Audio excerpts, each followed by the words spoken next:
ওটা আমার ব্যাপার, থাকবার চলে গেলাম। মালঠে না।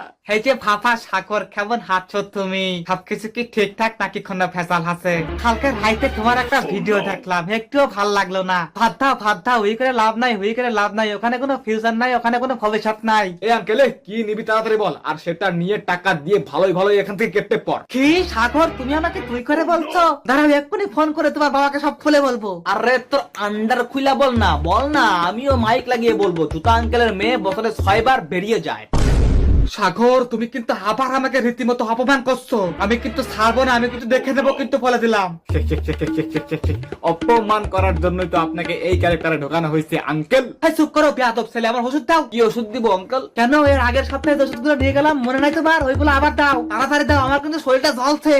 আঙ্কেল আপনার কথা শুনে মনে হচ্ছে আমি শুধু আপনার কাছে ওষুধ বেচার জন্যই আমার এই ফার্মেসিটা খুলেছি। আপনি একাই আমার কাস্টমার, আর কোনো কাস্টমার নাই এই পৃথিবীতে আমার। শালা